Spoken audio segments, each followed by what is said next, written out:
Welcome to Inclusion Bites, your sanctuary for bold conversations that spark change. I'm Joanne Lockwood, your guide on this journey of exploration into the heart of inclusion, belonging, and societal transformation. Ever wondered what it truly takes to create a world where everyone not only belongs, but thrives? You're not alone. Join me as we uncover the unseen, challenge the status quo, and share stories that resonate deep within. Ready to dive in? Whether you're sipping your morning coffee or winding down after a long day, let's connect, reflect, and inspire action together. Don't forget, you can be part of the conversation too. Reach out to joe.lockwood@seechangehappen.co.uk to share your insights or to join me on the show. So adjust your earbuds and settle in.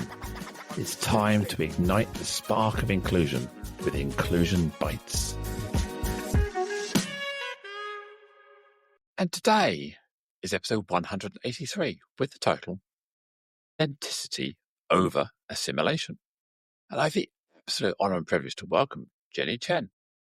Jenny is a former top-ranking finance professional turned DEI consultant who is on a mission to dismantle performative inclusion and rebuild cultures where authenticity thrives. That's easy for you to say. And when I asked Jenny to describe her superpower, she said that it is her relentless curiosity that drives transformative conversations and systemic change. Hello, Jenny. Welcome to the show. Thanks so much, Joe, for having me. Absolute pleasure. We've had a good natter already in the green room, and we were in danger of losing all the material on the cutting room floor, so I had to quickly get on here and press record. So you were telling me you're from Canada, is that right? Yeah, I'm from Ottawa, Canada. We are the capital of our great nation, and we actually just finished with our Canadian federal elections a couple weeks ago, and so we're all a little politicsed out right now. Mark Carney. I mean, the UK know Mark Carney well as our former Bank of England governor. I guess secretly we were all probably egging him on as a honorary Brit for a few years. You know what? It's so crazy right now because, as you know, in the world, there's so much political unrest, right? Even in countries, I'm almost 40. And Joe, I have never really paid attention to nor really cared about Canadian politics before because even our biggest problems used to be just cute compared to other global issues happening. And this was the first time where our normally conservative family were really challenged with the decision on who we wanted representing us. And this time we actually voted with our moral values versus the political party that it was. So yes, we actually voted for Mark Carney. We egged him on too, because we, prime ministers, in the UK too, they last 8 years maybe. But the values that we want shaping our country today last for generations, right? So yeah, interesting times. I've seen that in the UK as well, where there's this real blurred line between the traditional colours, the reds, the blues, the oranges, the greens. And people are starting to work out that you can't get everything from one person, or you can't get everything from anybody. You've got to try and pick and choose. And sometimes you end up picking and choosing the least worst option. One party says it has something you really, really strongly disagree with, but they do lots you do agree with. You've got to be careful here that you don't end up absorbing stuff that you don't want to get what you do want. And you've got to try and balance out in your own sort of psyche as to which is best for the long-term future of the country. And sometimes we're allowing people in with really, really dangerous views because they do some things we like. Yeah. And we really have to step back, and instead of thinking, what's in it for me? What is this party or what is this leader going to do for me personally? And take a look at the bigger picture, the next generation, how this is going to impact, right? Like we talked about in the green room, we talked about the climate in the US right now and how polarizing it has become and how openly people with discriminatory behaviors, right? Racism, sexism, homophobia, xenophobia, the current administration has just given them more confidence and a voice to share a lot of those hateful rhetorics that I was hoping were a thing of our past, but we know better, you and I, Joe, that they're still very, very much a pervasive issue broadly. And so, it comes down to values, right, that are shaping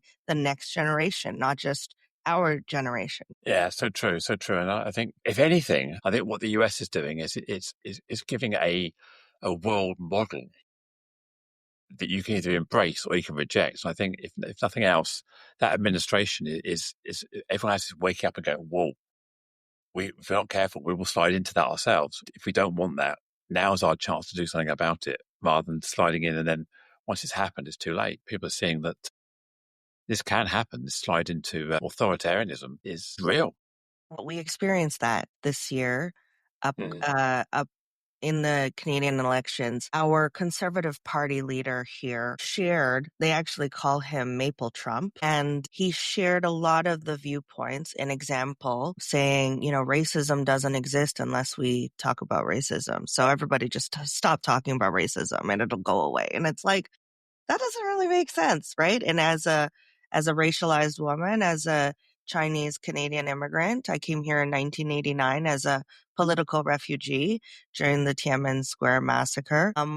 I can tell you that it's very much deeply rooted in our systems. And so saying we shouldn't talk about it and it'll go away is exactly why systemic gender barriers, racial barriers, all kinds of discrimination continue to happen because we treat it like it doesn't exist. Look at indigenous peoples in our country, right? Across the world. So yeah, very, very interesting. It's funny that you were just introducing my episode is authenticity. And here we are spending this much time talking about politics, but I think it's more about these are the topics that impact each and every single person, right? In society. And why don't we talk about these things? So thanks for giving me a space and a platform to share some of my perspectives. Yeah, and you just dropped the Tiananmen Square bombshell on me there, and I'm now thinking, wow, I can't let that pass without listening to some of your experience about that time in the country. I saw it. I mean, at 1989, I was how old? I was probably 19, 20, about then. Yeah, about that age. And I'm thinking, I didn't really understand world politics.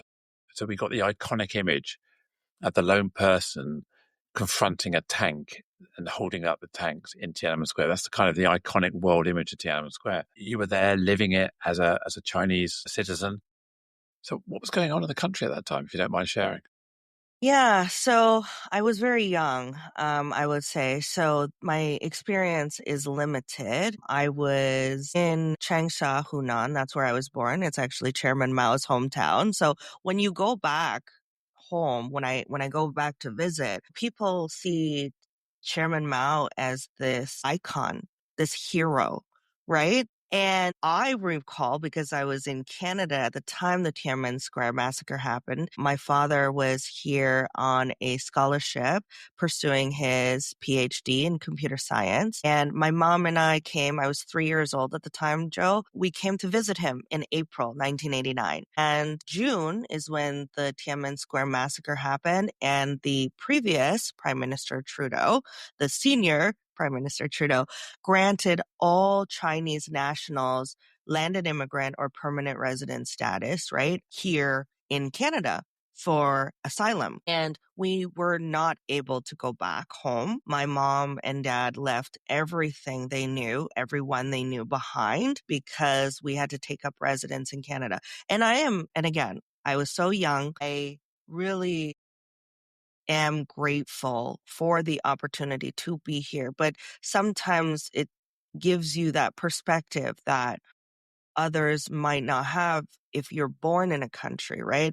And we still have refugees seeking asylum all over the world because they're fleeing war, genocide, anything, right? And it allows me, I think, to have a much more compassionate and also pragmatic lens when it comes to things like immigration. So back to politics, you know, we were saying that the values that shape our country.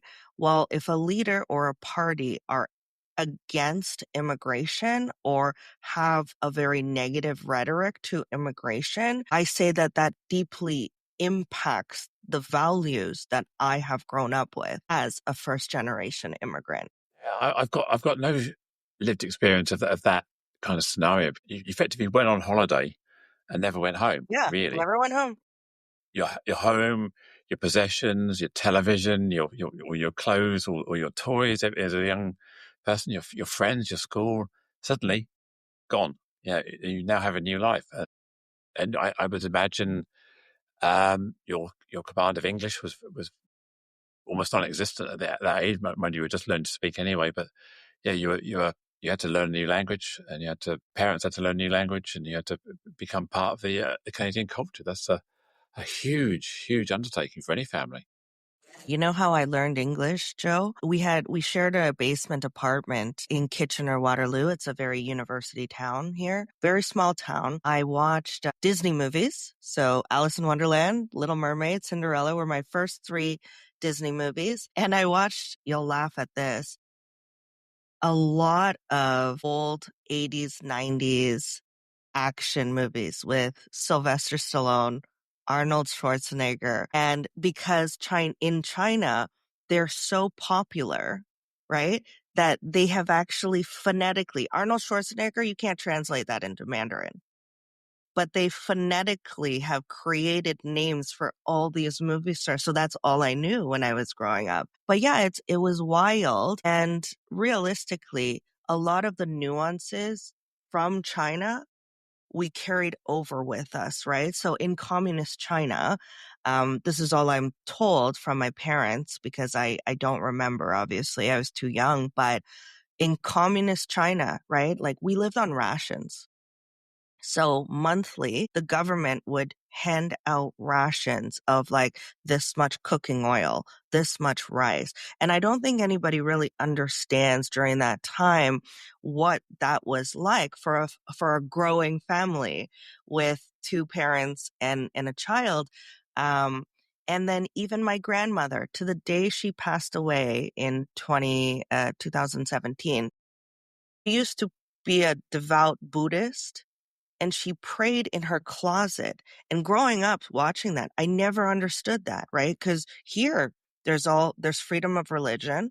Nobody is hopefully ostracized in communities for their religion. But in China, if you have religion during that time, during the Cultural Revolution, you'd go to jail or worse. Right. And so for 30 years, she lived in Canada. She prayed in her little tiny, not even a walk in closet, just a corner of her closet. So, yeah, these things really shaped your experiences growing up. Right. Wow, wow, that's what a story. And yeah, no, thank you so much for sharing that. It's incredible to hear this truth. So you were in this finance environment, a male dominated industry, and you realized that it wasn't as easy for you as it was for others. And was that because of being a woman? Was that because of being of Chinese descent? Or was it a combination of those factors? Yeah. So that's a great question. I found that I didn't know I was experiencing systemic barriers or that I was different until someone told me I was different, right? Until someone told me I was going through or experiencing sexism or racism, because by virtue of assimilating at a very young age, learning the language, trying to fit in. I think that as a survival mechanism, I never wanted to stand out. So spending also 6 years in Plano, Texas, when my dad worked in telecommunications, right? You just don't want to stand out. And so in my career, I was often the only woman or the only person of color. And then realistically, when I started raising these experiences to our leaders, I feel like it wasn't being challenged enough, right? Some of these systems weren't being challenged enough. So I felt compelled to just, say, hey, take a step back and look at this experience. And this is DEI as an element of a person, right? This is sexism and the emotions that I felt being the recipient of these actions so that we could hopefully help dismantle them in our organization. And then I was appointed a DEI leader for our global wealth management firm because, like many women, and especially women of color, that title is often given to us based on our lived experience and not because it's something I ever pursued, right? I was a salesperson through and through, and I had no HR experience. But realistically, Joe, what I realized during my time leading DEI efforts for a few years that, you know, I'm a business strategist through and through. And I realized we could not, as a global organization, accelerate our growth or drive innovation if we were stuck in the same way our organization was built in a time where women didn't have the right to work, right? Weren't included in our workforce, didn't even have the right to vote. And we continued operating and leading inclusion and belonging in a separate silo, in an HR initiative off the side of the desk of a lot of our leaders and decision makers. So my journey, as I said, into DEI wasn't in the classroom, but really began through these lived experiences. Again, I eventually was able to integrate what we really wanted as DEI as a value into our core operations, into our business as usual. So instead of just featuring our Black, Asianized women wealth management professionals on International Women's Day, Black History Month, Asian American Pacific Islander Heritage Month, integrating that and highlighting that in our regular programming. Like it's not rocket science, right? And so I took a step out of corporate finance and I actually started my own management consulting firm called Catalyst Consulting, where we help organizations do exactly this, right? Integrating inclusive business practices, equitable business practices, inclusive leadership into their core operations, because that's the only way that we will be able to drive long lasting, sustainable change. Yeah, I think I realized that I had an epiphany probably about 10 years ago when I did a transition that in most of my life, I'd never appreciated what it was like to not have advantage, what it was like to not be considered, to be not the default, to be not in the majority. And it's only when you step over that line into an environment where you are suddenly the minority, the marginalized, the voiceless, the different, that you realize how cold, how bleak it can be over there. I would imagine when you're with your own community, with the Chinese community, you're in the majority. And it's very easy to feel that sense of belonging. But if you step out into that other zone, you're not. How can we get people who are in the majority, and we can use the term privileged if you like, to start being aware of that difference of experience? Yeah. So you raise an interesting point because this is something that I navigated, but also my kids are navigating right now, where yes, you would think that if I'm with a community of other Asianized people, that I would have a stronger sense of belonging. But remember, I came here when I was 3 years old, very quickly assimilated, as I mentioned, as a survival mechanism. So growing up, like we weren't even speaking English, like Chinese at home. I lost my language so long ago to learn English and then French because we're in Canada.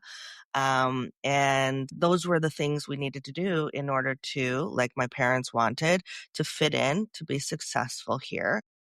And so growing up, I wasn't Chinese enough or considered Chinese enough for the Chinese community. And then I very obviously stand out and don't really fit in the non-racialized communities. So I think especially with Asianized communities across the world, we are often put into this monolithic group, but Asia has what, like 52, 56 different countries, right? And then different nuances impact Vietnamese, Korean, Japanese, Chinese cultures, Cambodian, Laos. Like there's so many. And if you peel all the layers back, Joe, of what you and I are talking about, it all comes down to just treating each and every single person you meet, you see as the individuals that they are and respecting them as the individuals they are, right? Because at the end of the day, if you take a look at racism, sexism, homophobia, transphobia, all of these discriminatory phenomenons and behaviors, it's about not respecting, right? Being compassionate, being kind to these people. So oftentimes I tell organizations, before we put a diversity lens on anything, let's remove it and just ground ourselves in respect, kindness, human compassion, and start there. Like that's a great starting point, right? But surely everybody thinks they're kind. Everyone thinks they're a great person. Everyone thinks they care. Everyone thinks that everyone thinks they're right, to be honest. And that's half the battle. But nobody gets up in the morning thinking, I'm going to be a really nasty, horrible person today and cause pain to everybody else. They're just doing what they believe and their own echo chamber, their own culture, their own lived experience. That's part of the challenge, is trying to encourage people to see a greater truth or a greater perspective without telling them they're wrong. That's the hard bit, isn't it? It is. And realistically, and that's human nature, right? Like that's part of our limbic brain, like that part of our human makeup of needing to belong and needing to find people who are exactly like us, think like us, look like us, come from the same backgrounds as we do, socioeconomic, educational, professional, whatever. That is so deeply rooted in our human makeup that it's hard to really navigate around that. But I think that if you are inherently curious, if you come from a place of being open-minded and seeing the world around you, that it isn't the same world as it was 5 years ago, 10 years ago, right? Not even like 2 years ago. Look how much has changed in the world in the last 2 years.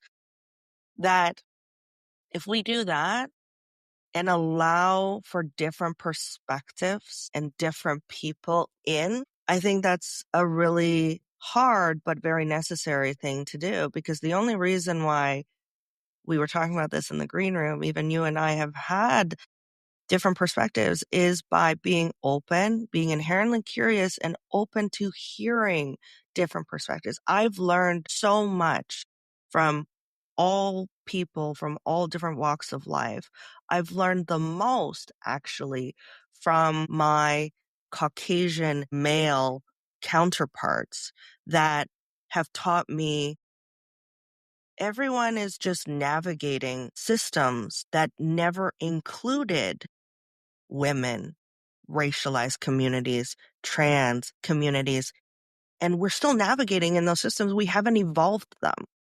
So actually, I think it was Nelson Mandela who, when during apartheid said, there's no victims and villains when it comes to racism in Africa. There's only victims on both sides navigating a broken system. And if we treat it that way, then people who think differently than us or are not one of us, are not villains, right? Just because they have a different perspective. They're not the bad guy. We're not listening to them to try and change their mind because we're right and they're wrong. We actually have to meet people where they are and just recognize that we have all been navigating a system that did not include most of the world as it is today. And I think that would be a great starting point. I completely agree. I'm in the same echo chamber as you. I get it completely. I value that perspective on life. But where I always struggle is as a EDI professional myself is trying to convert the unconvertible and who are entrenched in their zero sum view. You win, I lose. A lot of these DEI initiatives have got a bad name, especially look at what's going on in the US and certain parts of the UK and other things, where people the incumbent privilege are starting to feel themselves being marginalised because they're not getting the advantages. They see DEI as taking away their maleness, their whiteness, and their power base, and they're having it eroded and saying, "Hang on a minute, I don't like this feeling of being uncomfortable and losing stuff. It's everybody else that's trying to take things from me," and that's a real human fear, isn't it? It's an innate, limbic system you talked about. Yeah, it's our fight, freeze mechanism kicking in, going, "I've got to hang on to what I've got." And it's really hard to get people to lower those defenses and have truly honest, open conversations to address those fears, isn't it?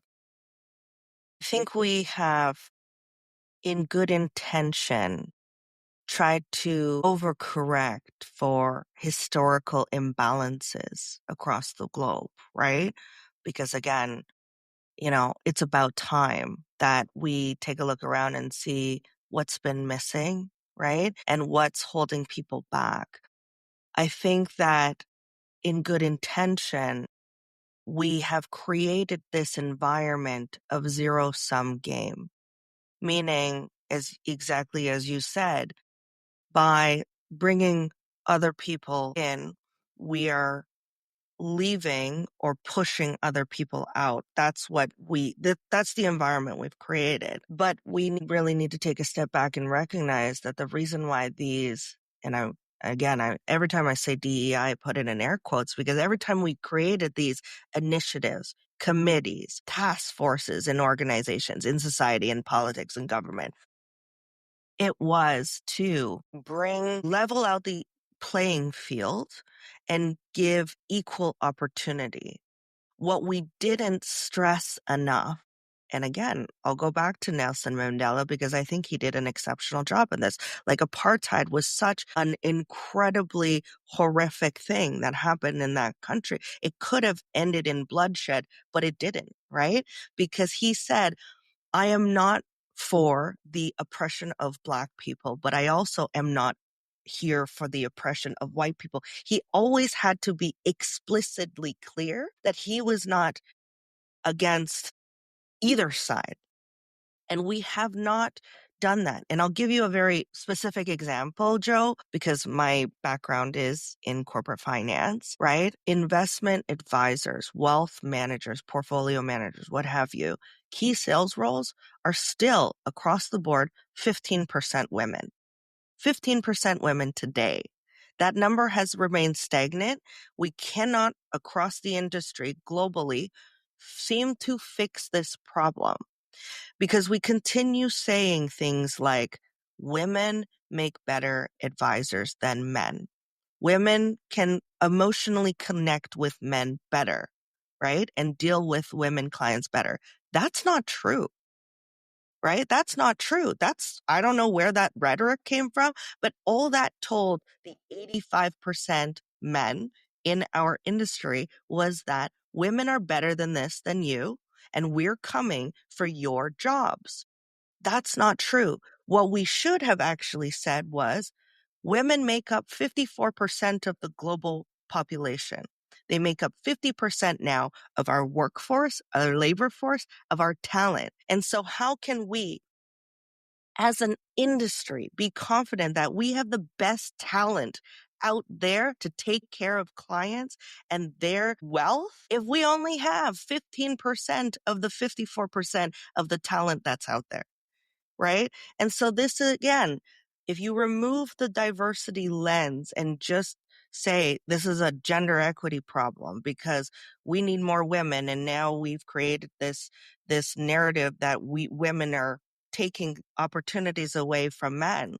We should actually say for the continuity of this entire industry, we do not have enough wealth professionals to take care of the next generation when our current workforce retires. And that's the reality as it is today, Joe, across finance.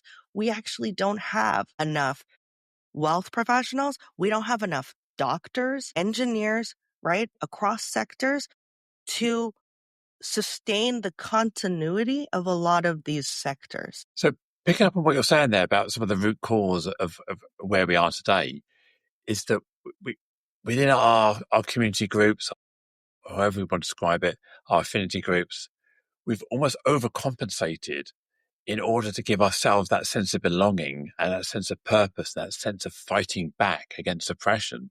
We've overcompensated by saying, we're better, we can take over this. And so we're trying to shoot too far, whereas what we should be trying to do is shoot for equity, not overpowering. Is that kind of the hint of what you're saying there? 100%. If you look at why diversity councils were created in the first place, right? Employee resource groups across organizations, across industries, they were created because racialized and also, right, like different genders, different sexual orientations. Everyone who didn't fit the legacy mold of our workforce, we're trying to create a space where our voices could be heard and hopefully through sharing our experiences impact the change that is so needed in these infrastructures. But again, what we created was through personalizing the hurt of centuries, right, of different communities. We forgot that what we were trying to aim for was to inspire change. And you cannot inspire change through adversarial rhetorics, through divisiveness, through polarization. That's what the world is like right now. What we really need to do is find a way to bridge a lot of these gaps by creating stronger partnerships, collaboration across the board, realizing that, if we don't, it's actually like what's our world going to look like in 5 years, 10 years, this next generation, right? Yeah, yeah. How can we? I'm not sure these are the right words, but how can we undo the damage that we've created by overshooting and trying to get it back to this level playing field where we're all trying to find this common purpose, where to create a world where we can all thrive. We're looking for a happy life. We're looking for somewhere where I can feel safe in my community. I can bring my family up. I have a roof over my head. I have food on the table. I only want what is fair and reasonable and sustainable. It's really hard to see a vision where we can find that nirvana, the Star Trek world, if you like, where everybody sort of gets along with each other except for the Klingons and the Ferengi. I love that reference. I think that, again, we just have to take a real step back and look at it from a different perspective. I could say that, you know, it really comes down to, as I mentioned before, if you strip away the diversity lens off of a lot of these issues that we're trying to solve for, right? It's really about having a systems failure, a true systems failure, and recognizing that as the starting point, right? This isn't just a diversity issue. It's not about immigration, gender, race, sexual orientation. It's really about, the system that we're in right now across the world, society. It's not broken. It was actually built this way, right? And so the only way forward is to rebuild it together based on what the world looks like today. And what I've realized is, if you strip away all of these issues, these very important issues, but we've named the problem as like a diversity problem. It comes down to a lack of respect, a lack of kindness, a lack of human compassion and understanding. And so whether we talk about inclusion in workspaces, healthcare, politics, or in our communities, we don't need to ask, how do we support this group or that group, right? Those are the solutions we've come up with. We really need to start with, how do we treat people like human beings? And everyone is different, recognizing that each and every single person is different. My experience as a woman of color in finance will not be the same as another woman of color, not even the same as another Chinese Canadian immigrant. Right? And that's the point. Systems aren't designed to account for complexity, but real leadership and real change in each and every single one of us requires that we do. And to your point at the beginning of our conversation, hearing from different perspectives, inviting in different perspectives, because when we challenge each other and when we offer feedback or invite these different viewpoints, it's not because we're trying to tear each other down. It's actually because we care. Some of the angriest people out there right now, some of the loudest voices, are angry because they actually care. Like if you take down all of the hateful rhetoric that's out there, right? They care. And real leadership isn't about avoiding these uncomfortable discussions, but be willing to sit in it with curiosity and not combat. And I think that that's something that is truly, truly missing, because empathy builds momentum, and then momentum changes systems, right? Yeah, I think you picked up some points that I really, really resonate with. It's around this perspectives. It's around that understanding of where we're at, each of us, because we all have different starting points, different lived experience. And you start the conversation by talking about Canadian politics and world politics, but we don't all vote for the same party. We don't all vote for the same people, do we? Yet, when I look at it and think, well, it's really obvious. Of course you should vote for this person because that's everything but we don't. So it's really trying to understand why somebody has a different view, a perspective, and an opinion on something. Yeah. So we get so caught, we get caught up at the bigger picture of the outcome. We never sit there and actually drill down as to why does someone feel disenfranchised? Why does someone feel hurt? Why does someone feel lonely? And as you said, as a racialized Chinese person, you have a different perspective on inclusion than somebody who is maybe Canadian, French, or Canadian Inuit, or Indigenous. Right. I think so. Back to the politics. I This was the first time, as I said, in my life where I was deeply impacted by a lot of the things happening, the conversations happening, the rhetoric that was taking place here in Canada, because I always pictured us as a very inclusive society. And maybe that was me being naive or in my own little echo chamber, but I'm not surrounded by people who think that immigrants are the downfall of this country or that racism doesn't exist, right? And one post actually made me emotional. I cried when I saw that in the US, there was a congressman in West Virginia who proposed a ban on international Chinese students from entering the United States. Joe, this was like 2 months ago, right? Right before our uh our Canadian federal election. And how many people agreed with that? I had just attended at our Senate 2 years ago, 2023, the centenary for the Chinese Exclusion Act. So 1923, Canada put forward a law that banned Chinese people from entering Canada, even though we built the railway, even though we were here working the gold mines, but because they were afraid that Chinese people were going to take over Canada, right? Through immigration, we actually put a ban forward that prevented families from being together until the ban was lifted in 1947.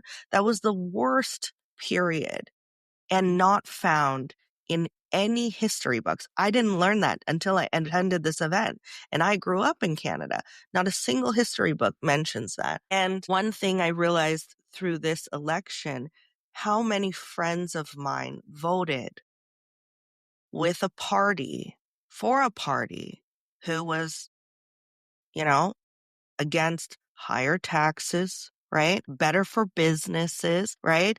But again, standing for these values that myself as a racialized Chinese Canadian didn't stand for. And I saw this quote, Joe, and I'm going to say it here because I think it's really important. I don't know who wrote it, but it says, "May you never know the fear of having your human rights challenged every time there's an election.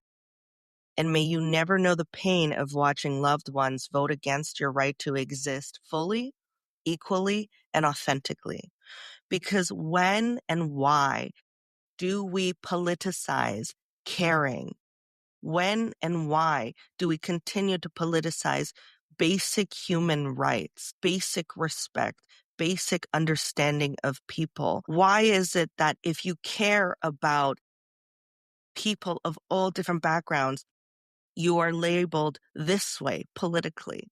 We are a very conservative family. I have always grown up with that because we come from communist China. We came here as first generation immigrants, pulled up our bootstraps, never asked for social assistance, worked from the ground up, and built a legacy and a life for ourselves in this country. And so, by virtue of that, and not trusting governments because we come from communist China, we have always, as a family, voted conservative. And this is the very first time we didn't because, again, the leader of our party did not represent the values we wanted to see shaping the next generation. And these are going to be the next generation of leaders, of government, of society. And they're watching every single thing we are doing right now and all the decisions we are making. And they are asking, how did you treat our parents? How did you treat our family? How did you treat my lineage and my legacy? Because those will impact and shape the values that they have later on, right? Yeah, as you're talking there, I'm almost a bit choked in that quote you gave. That quote would not have resonated with me 10 years ago. I was voting for parties for my pocket, for my Right. wealth, for my economy, for my business. What I'm now hyper aware is that I'm now voting for my safety, for my right to exist, my right, my freedoms. And that is something, in my old life as a perceived straight white male, I never had to consider that side of it. But now you're right. I am now hyper aware of my right to exist. And I'm scared. I mean, I really am scared about some of the parties and some of the political rhetoric in the UK, and also that's coming from the US. It's actually threatening my right to even walk the street. Right. And we saw this in, and I don't like drawing parallels to 1930s Germany, but this is the sort of state we're looking at. We're looking at countries around the world that have oppressive regimes that are denying people's freedoms. And I'm almost unbelievably thinking that this could happen in my town, in my village, in my house right now. And it's absolutely scary. It really is. And that quote you gave is so brutally real. Yeah. And like I said, we are my family, we are in, the highest tax bracket here. And I knew that voting a certain way would mean that we're paying 54 cents on the dollar of every dollar we earn to the government. And we're not here for that. But at the end of the day, our kids, my stepson is a school teacher. My daughters are both engineers and scientists, right? Our extended family are all nurses. And so the certain political platforms, certain political parties will impact with their policies, impact our family. Our kids can't buy homes right now in Canada. Right. And across the world, housing prices are so high. The healthcare systems all over the globe are broken. Even in Canada, where countries look up to our healthcare system. Our public healthcare system here is broken. We actually have private healthcare in Canada. We choose to, but we also have the option. A lot of families don't. And so again, looking beyond our myopic needs, our individual needs, and seeing the world around us and who is in society today, and making sure that things like just safety, rights that we fought so long for aren't stripped away, because progress, as we know, as we've seen, is so incredibly fragile. But I can tell you 30% of our country voted for a party whose leader spews the same hateful rhetoric that the US has allowed into their government right now. And it's scary. Well, not an insignificant portion of the UK population is voting for parties which have allegiances to the Republican government in the US, and these are kindred spirits, all financed through the same sort of money channels. And yeah, it is, and we see the rise of this over Europe, in France and other countries, and Germany's even seeing a pushback. And for the first time since the war, that they're seeing a rise in right-wing politics in Germany, and this is spreading around the world. No longer should we be worried about communism stealing our freedoms. We should be worried about the rise of fascism stealing our freedoms and squeezing out the middle ground. Right, exactly. You know, in Canada, there was in Toronto, Canada, so 4 hours away from here, but one of the biggest metropolises in Canada.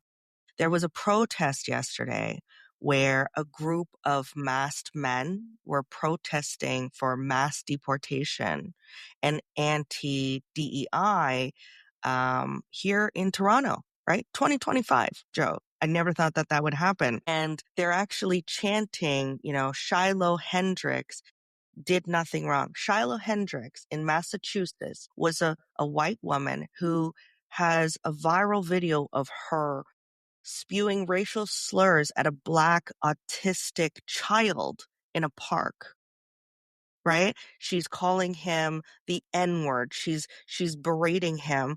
And when she was questioned on why she did it, she said, well, if that's what he's going to act like. And there's a group now protesting, saying she's done nothing wrong. She's raised $700,000 in support from people in our own communities, right? That are saying that she was within her right to do this to a 5-year-old autistic Black boy in a park. And so if you think around the world, because I know that there's listeners from all around the world hearing this podcast, that if you think that these things don't happen in our very own backyards, it's because we weren't looking. But some of us experience this each and every single day. It's so easy to see what we want to see, hear what we want to hear, and not open the door, not lift the carpet, not look under. Because our communities and our echo chamber isn't talking about it. It doesn't mean to say it's not happening, does it? Yeah. And I said this during our earlier discussion, like, we don't need any more DEI statements or DEI initiatives. Like, we don't need any more labels or more buckets or any more separate systems that we create for different people. We don't need more committees. And when we talk about inclusion, we really need to stop assigning the work of equity to the very people most impacted by exclusion. That's actually why I created my consulting firm, because I'm helping organizations take off their own blinders, right, and reevaluate the foundation in which their company is built on. And I'm really tired of companies thinking that just because they've put together an employee resource group or a diversity council, that means they're driving change. Absolutely not, right? Again, back to our earlier point, these were created not as innovation tools, but they started because underrepresented people had no seat at decision-making tables. So we created these spaces for ourselves, for survival, for solidarity, for a sense of community. And it's easy for organizations to use these groups as a way to say, look, we're doing something. right? Without actually changing the systems that created the need for these groups in the first place. And so I don't think that's inclusion. I actually think those groups are a way of containing the voices. And I think it's time we call it what it is, right? And we just need redesign, and we need clarity, and we need workplaces that work for everyone. But more than anything, we need courage, because courage is needed to drive the change that we need to challenge some of these really hurtful, exclusive behaviors that have remained a pervasive, perpetual issue in society today. I think that's very powerful. Just to paraphrase what you said, equity is championed by those who lack it, I guess is what you're trying to say there. And the problem, I go back to the point I made earlier as well, is how do we get the people who have the power, the privilege, the tools to enable, sexism is a male problem, racism is a white problem, how do we get the people who propagate these systems of oppression to recognize that they have to step up and create the equity? I can't create equity from underneath. It has to be allowed. But they're so busy fighting their own equity battle, their own needs, their own threats, their own analysis. So we're all pulling in different directions. It's the challenge is trying to get everybody around the table working out what the zero-sum game isn't, and all going, actually, if we just stop all this bickering and just carrying on, we'll all be great. But it's almost like an impossible ask, because we're so divided, we're so focused on ourselves, we're so focused on our rights and our needs and our environment. We can't stop and look at somebody else. I don't spend a lot of my time thinking about the issues of racism or ableism in society, because that's not my crusade, but it is others. I'm not a bad person. I'm just not looking in that direction. Think that, well, actually, this is exactly why I also started my podcast. I'm not 183 episodes in, Joe. I'm only 5, but it's called Tune Up Your Warrior, because I had been championing systemic change by sharing not only my own lived experiences, but experiences of everyone who had the courage to share it with me during my time leading diversity, equity, inclusion efforts. And then by sharing these experiences, I was actually told that I needed to tone down my warrior, that these personal stories I had shared about overcoming adversity, about standing up for what's right, weren't aligned with the image of a leader they wanted to project. And at first, I didn't even know what that means. Like, what does tone down your warrior mean? And I actually replaced ally, what we thought of an ally, what we considered an ally before, right? I'm tired of the word ally, because you can be an ally, know something is wrong, and do absolutely nothing about it. What I always think is, well, we need more of, we need more warriors, right? Ones that will challenge status quo, will stand up for the people who don't have a voice or are the only ones at a table. How many times did we have to stand up for ourselves in a very uncomfortable situation, right? Though that moment was a turning point when I was told to tone down my warrior, because I realized that I wasn't meant to lower that voice. I was meant to amplify it. And I think that we just need to raise awareness about these experiences so that people can understand what is still happening. Because if you look at what happened with what I mentioned, Chinese history in Canada, what we've learned through the discovery of, what has taken place for indigenous communities all around the world, Black communities all around the world, is that we don't put it in history books. We don't talk about it. And because we don't talk about it, we treat it like it's something of our past or that it no longer exists. And so I think having the courage to share these experiences, but also not your own experiences, sharing the experiences of others at tables where there are still so few of us there, will help inspire the change that we desperately need because, again, to your earlier point, we don't even look for it because we don't know it's happening.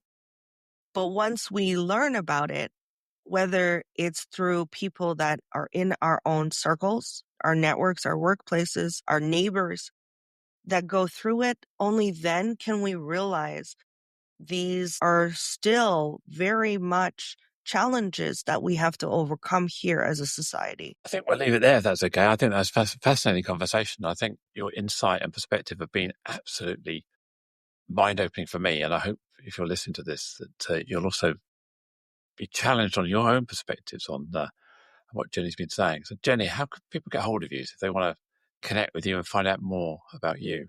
Yeah, absolutely. So you can find me through catalyst.com. That's catalais.com. And there you'll find all the different ways to get a hold of me. You'll have a link to my podcast that's available everywhere called Tune Up Your Warrior. And follow me on Instagram, catalyst.consulting, because if you really enjoyed or what I said resonated with you, I try and share these little nuggets often as they pop up in my brain, because I think that we really need to have more conversations like this, not less. Completely agree with that. You're not going to have any resistance. We're well and truly in the same echo chamber here. So yeah, I'm an open door to your thoughts. So Jenny, thank you so much.